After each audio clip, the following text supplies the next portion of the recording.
Hi, welcome back to Far From Eden. What's a bad boy and why do women keep picking them? Is it losers and felons or is it the ones that don't treat them well in their opinion? Let's take a look.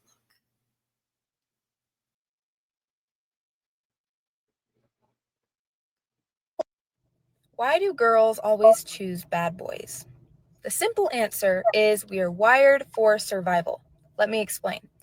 So, in early childhood, if your father or your caretaker gave you conditional love, what happens is our nervous system and our bodies start to become familiar with receiving love that isn't true love, but it's conditional, meaning we believe that we're only going to be loved under certain conditions. And then what happens? Hold on. Does that mean when she says only going to be loved under certain conditions? I can't know exactly what she means, but I think it might actually mean, oh, something was expected of me. I wasn't just allowed to sit there on my pedestal and be loved. I had to actually do something, bring something, add value, right? I also like how she's kind of blaming it on fathers. If her theory was right, it could be just as easily mothers, but I don't think her theory is right. I think it's a huge stretch. It's also an avoidance of accountability. So let us continue. Happens is when we grow up, those things don't change. We're still, as women or as girls, going to be drawn toward men who conditionally love us.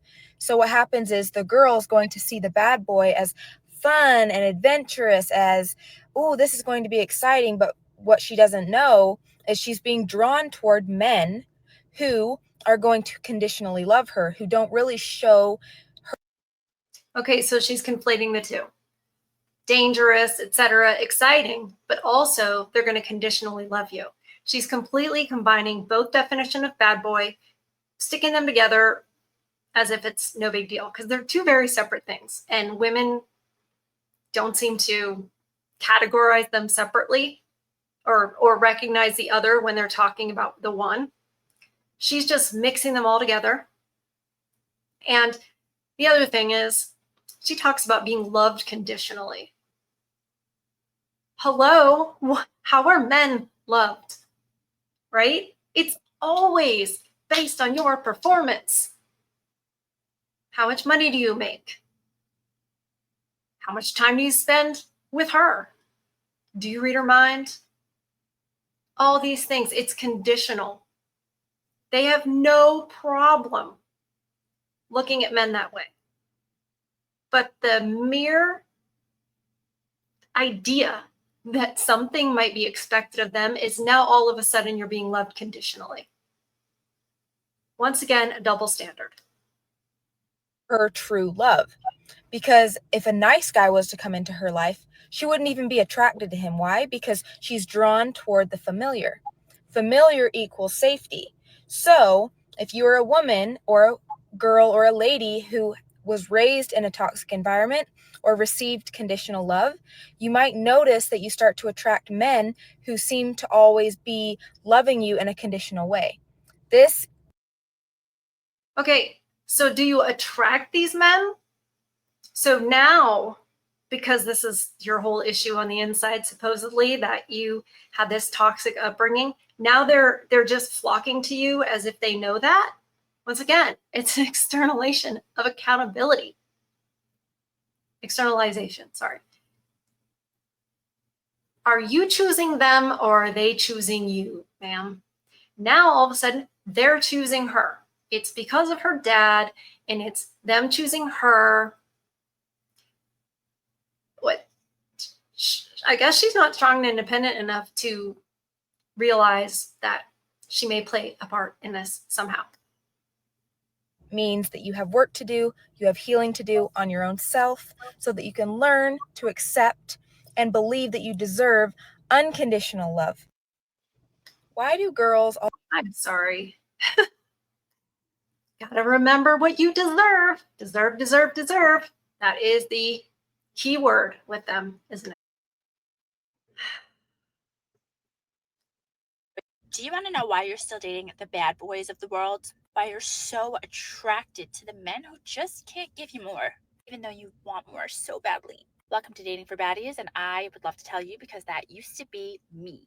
Now, I could never. I could never. First up, there's probably a part of you that seeks validation from the men that you date.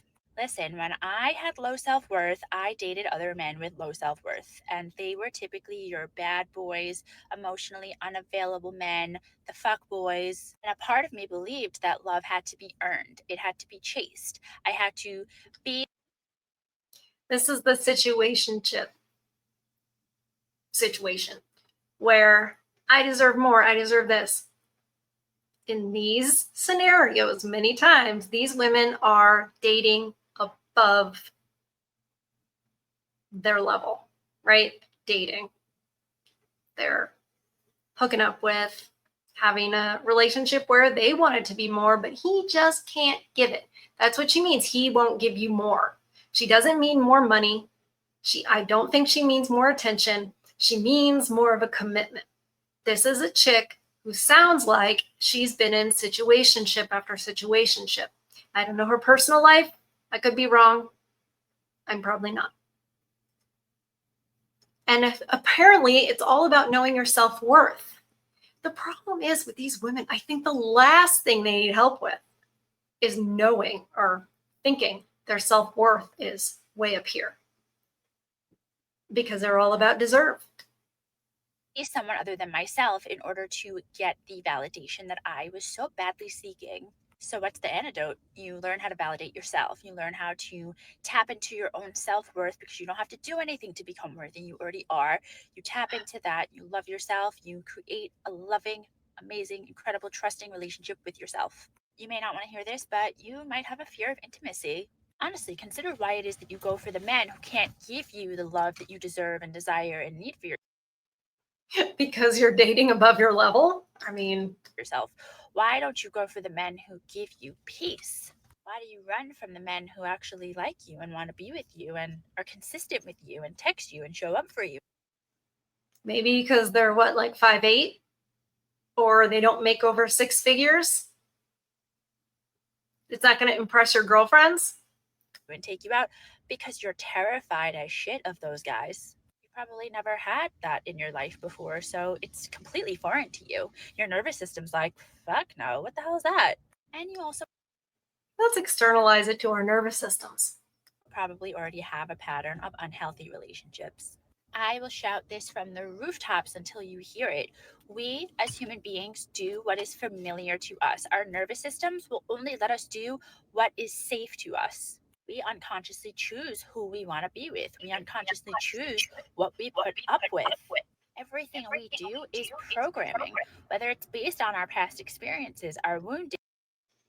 It's programming. It's nothing she did.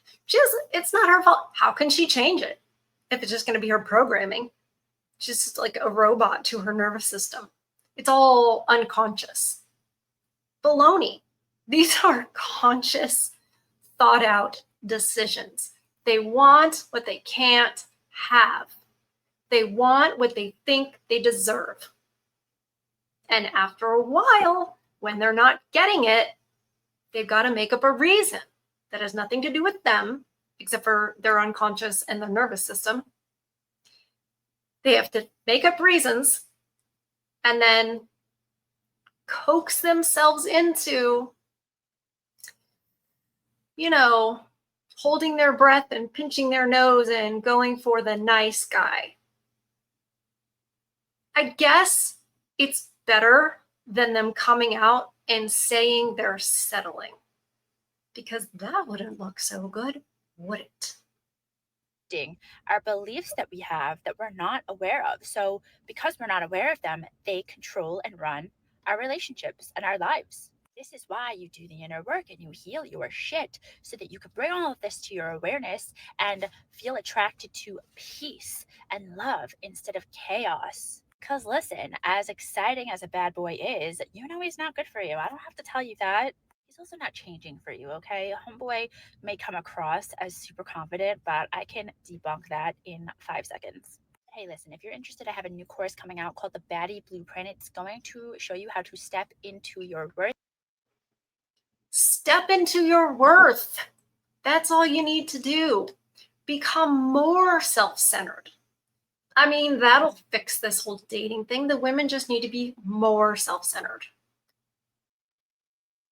Now, this next lady, believe it or not, actually says some things that I agree with, that I think are correct. It's interlaced with some gobbledygook, but let's hear what she has to say. I had a client message me the other day and asked me a question that I know she's not the only one who's wondered this. She asked me, why is it that I am attracted to bad boys? I know they're not good for me. I know they're not husband long-term material, but I can't help being attracted to them over, the nice guys. I know she's not alone in this. Okay. I've been in that club before, and I know that a lot of you wonder the same thing. So let's get into it. First reason is She's starting out talking about not necessarily the ones that have you, I shouldn't say have you in a situationship, but that you're having that sort of, he won't commit because he's not looking for that or what have you, and you're not the one. It's more of this is like the motorcycle type guy and, that kind of more dangerous one. So her first reason is that bad boys tend to exhibit, although not in the healthy way, but they tend to exhibit a lot of traits of masculinity. Okay. They're more dominant, they're strong, they lead, they make us feel like they're going to protect us. We feel safe around them. And this makes us feel in our feminine. This makes us feel. It probably makes no sense to most men. How are they dangerous? And it makes us feel safer because women need to think that if it goes down, right, if a situation happens, that man is going to fight. That man is going to take charge. That man's not going to run away. That man's not going to ask you what to do in that circumstances, be it right or be it wrong. But that I believe is the instinct. And so when she's around someone who has sort of criminal type tendencies, what could possibly be attractive about that? Why would that make her feel safer? Because in her mind, oh, he's not afraid to go there, he will go there. It's harder for her to imagine like a man in a suit doing that. You see what I mean? And I'm not saying that this is a good way to make decisions. I'm not saying she's making the right decision, because what you really want is someone who is measured, someone who's not looking for those situations, someone who knows exactly where the time and the place is for everything. And if you go with the more criminal type, the guy I'm going to get in a bar fight type, that guy's kind of looking for it. So, but, we're not so good with decisions. Soft and kind of like docile and giddy around them because we have this strength next to us, right? And we like to feel that way. So it's not them being an asshole that you're attracted to. And if it is, I'm sorry, I have to make a whole other video on that. So it's not that, it's the masculine energy that they exhibit. Like I said, a lot of times these guys are not in their masculine in the healthiest way, and there can be a lot of toxicity around it, but just for you to know that it's not actually masculine is the thing. We are seeing those things, that kind of confidence, that kind of everything, and we are mistaking it for actual masculinity. And I think, how can women have crushes or whatever on, criminals who are in jail and stuff? Like, what is the deal with that? Because they're mistaking what masculinity even is.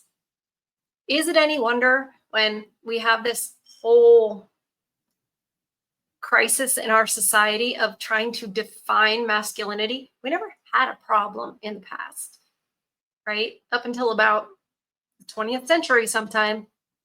Now all of a sudden, masculinity is confusing. Masculinity is now toxic. Masculinity this, you know, we had what, metrosexuals in the millennial era.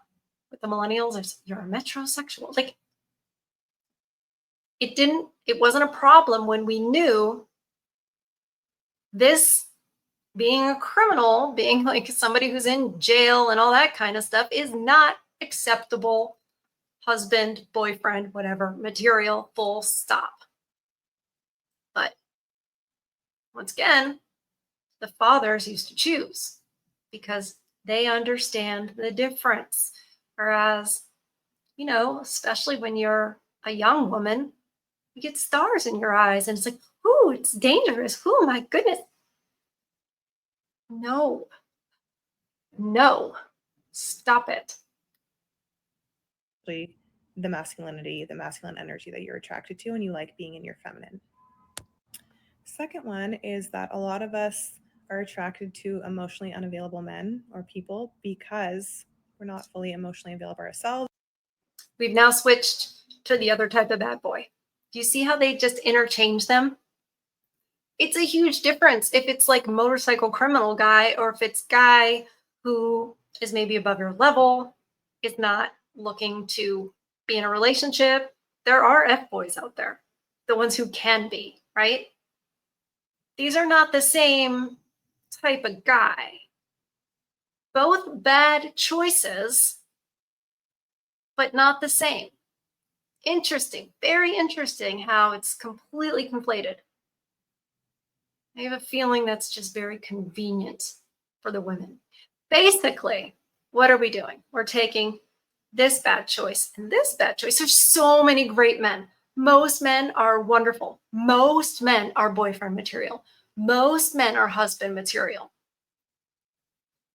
I think that's the only place you're going to hear that, but they are. So this bad choice over here and this bad choice over there, really what we're just doing is saying, oh, well, when we make bad choices, it's because of our nervous system and our unconscious and our inner trauma. Isn't this just externalizing blame, avoiding accountability for bad choices and choosing the wrong men? Because not only, listen, when you choose the wrong man, right?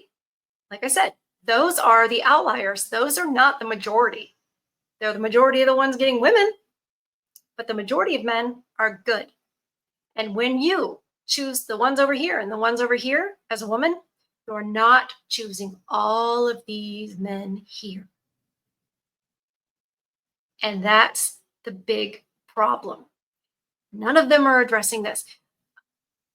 They'll say the nice guys. They don't even know who you are. You're not even like, they can't, because it would break the propaganda, the brainwashing in their brains to think most of you are good. Most of you would make a great husband. In order to believe that, they'd have to disbelieve all the programming, all of that throughout their whole lives that they've been taught. The programming led up to women choosing the bear as to who they would rather meet in the forest. It's pretty strong programming.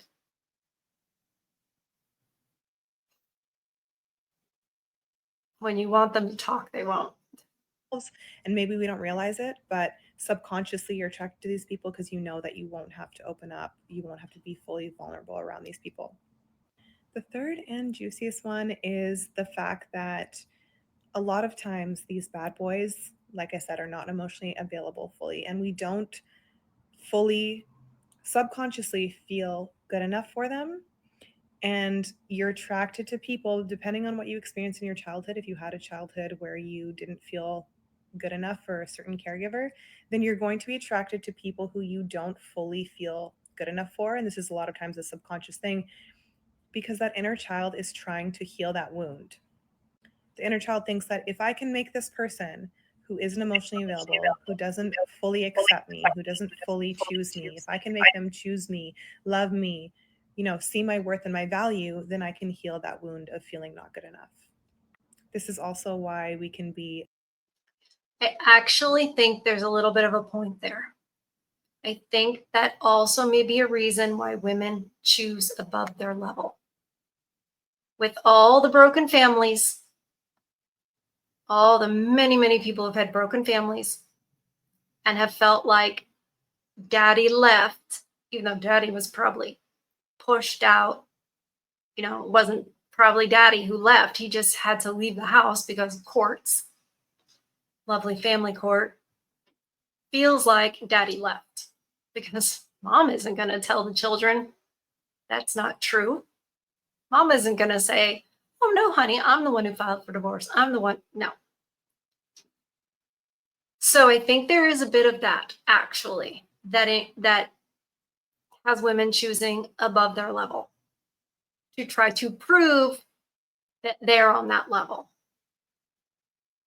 And I think there's something with that too that goes to, I'm a 10. I'm a 10. Why do you have to convince everybody that you should be, chosen above everybody else? And why do they get so mad at people like me who speak up for men and call me a pick-me? I mean, pot calling the kettle, I think. Unattracted to the nice guys if we experience certain things in childhood because it's unfamiliar to us. We are attracted to what feels familiar, and feeling not good enough for someone, sadly, can feel more familiar, therefore more safe to our body. So just some things to consider, and know that there is a way out of the cycle. I know they're fun, but we want to be attracted to people who are healthy for us. And in doing the work, you will change who you're attracted to. That's a huge contradiction. Blah, blah, blah, blah, blah. Toxic this, da, da, da. I know they're fun. You don't sound like you're having fun. So that doesn't make any sense to me. But okay. All right. Let's see tatted up chick.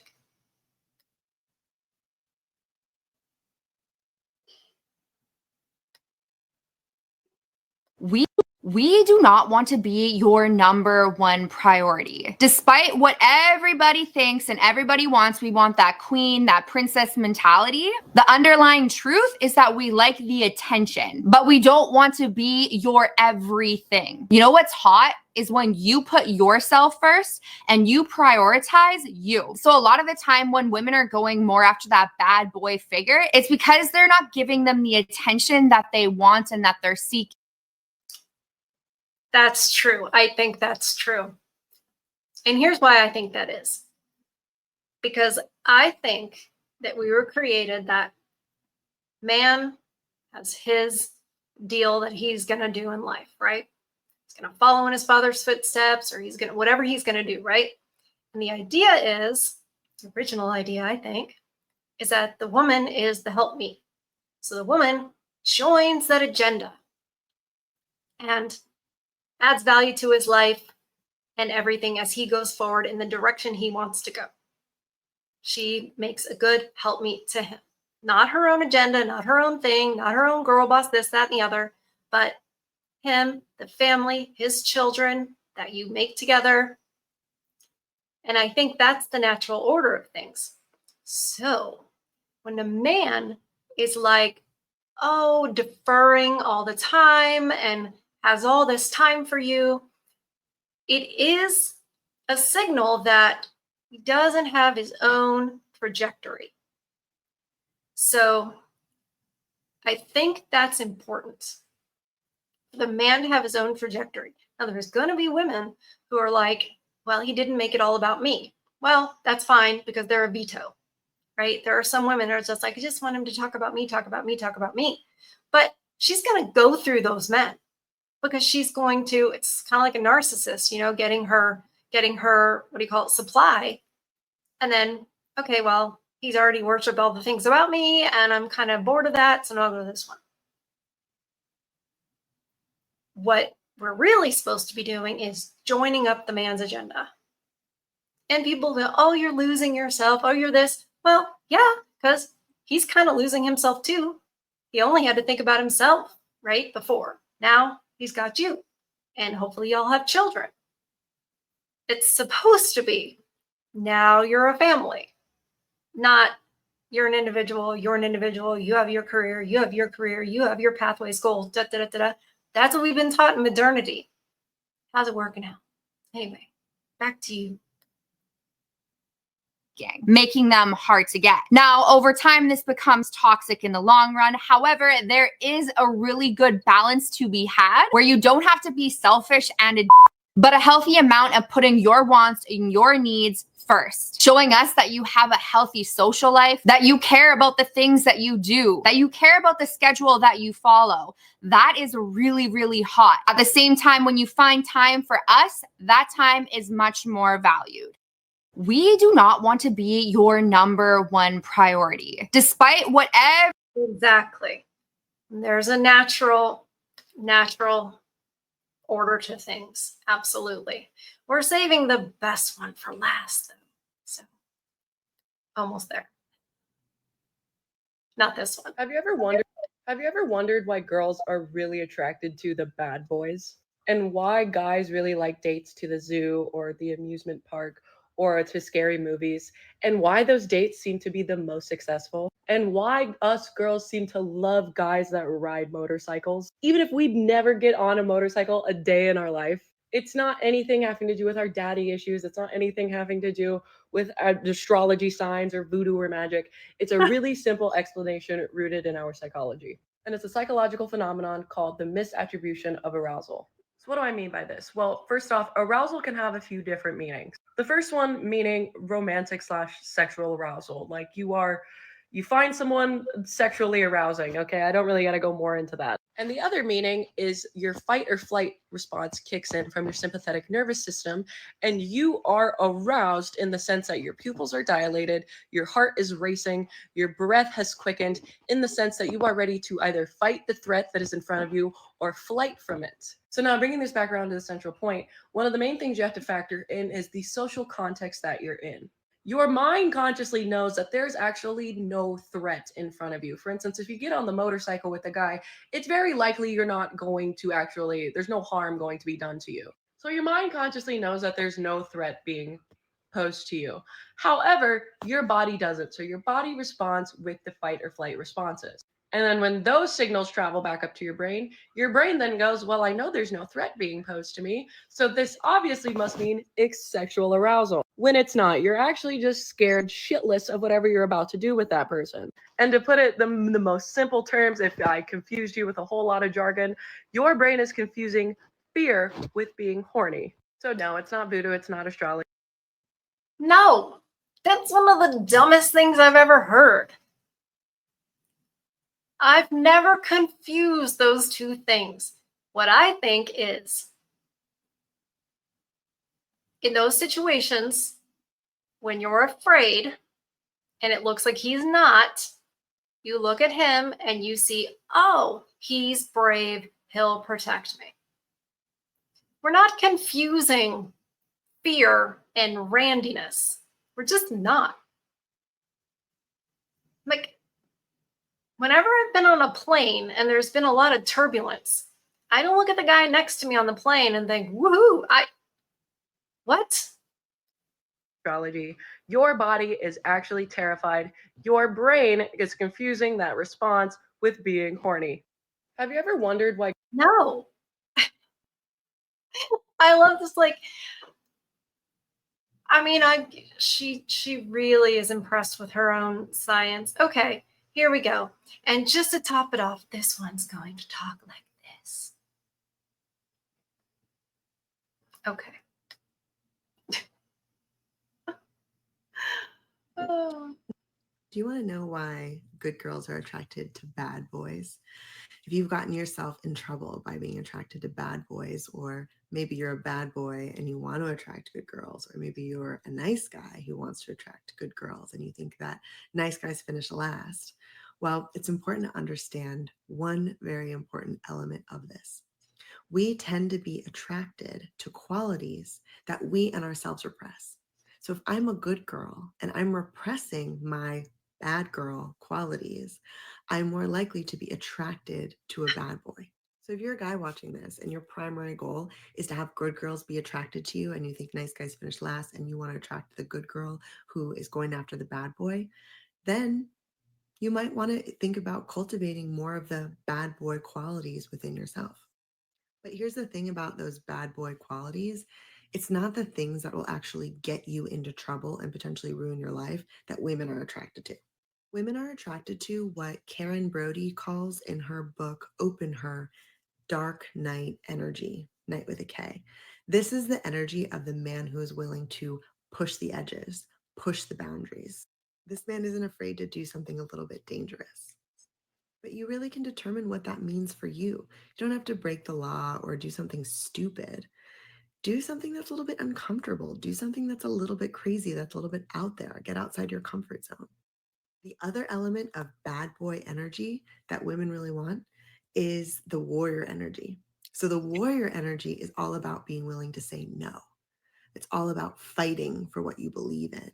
It's not about Okay. That's actually a good thing.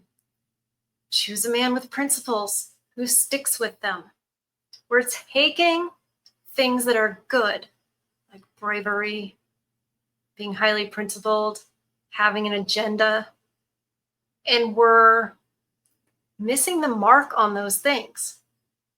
We think we're picking the brave guy. We think we're picking the principled guy. We think we're picking the guy with the agenda. And we're ending up with a bad boy over here or a bad boy over here. Because discernment is challenging for us. Understanding what it actually means to be principled and that you're going to stick to it and how important that is on the whole scale of what makes a husband. And yeah, how important that is, because it's so much more important than height. Good Lord, so many things are. But this is just evidence that we can't discern what each one of those things are and how to recognize it in another human. aggression. It's not about violence.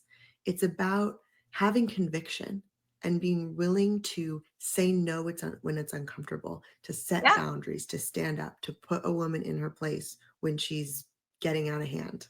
Putting a woman in her place is something as simple as if she's overly criticizing you, instead of just sitting there and taking the criticism or apologizing, say, hey, I hear that you would like some things to be different, but the way that you're talking to me right now is not going to get you what you want.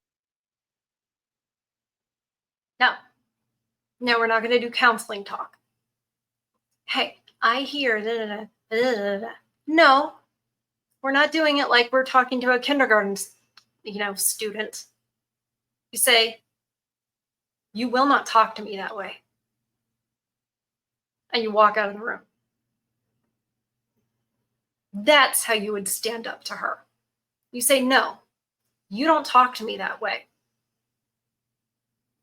Do you have anything to say? And if it isn't completely different with a completely different tone, if she doesn't correct herself, then you can walk out of the room too. But you're going to shut it down and shut it down fast. No ifs, ands, or buts, because that's unacceptable. Completely unacceptable. She doesn't quite get it. Doesn't get it at all. It's really about having a strong sense of your own center and not allowing her to knock you off of it. Because women are looking for safety, okay? Before you send me comments about how women like to play games, women need to check and make sure that things are safe. She needs to know that she can trust you to hold her center. We do need boundaries. I'm sorry. I know men's rights, some men's rights people will be like, why are you infantilizing women? Why do they need boundaries? I don't know. I didn't make us. But history across all cultures, and then the difference in that and modernity and some other cultures where they kind of went a little modern, it appears we do. It appears we do.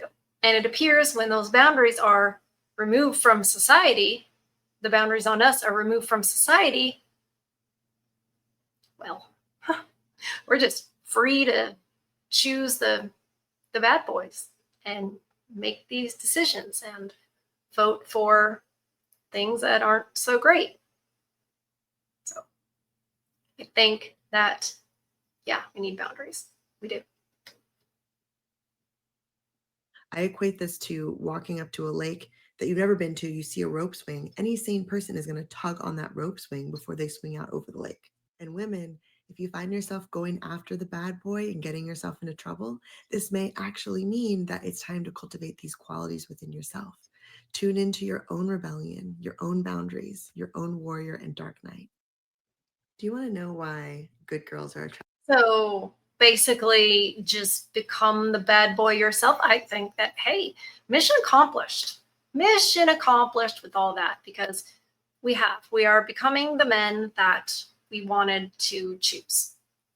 So I think sometimes these women say truth like that. They don't even realize it. They're not realizing that. If you listen to them, they will tell you the truth, albeit unintentionally. So that's what they have to say about why they choose the bad boys. And did we get any answers from them? Not directly, but indirectly, definitely. And here it is summed up. We don't know what we're doing, and we don't know why. There you go. That was a lot shorter. Anyway, I hope you guys continue to protect your peace, because these ladies are after it. Feed your souls. I love you guys, and I'll see you on the next one. Bye.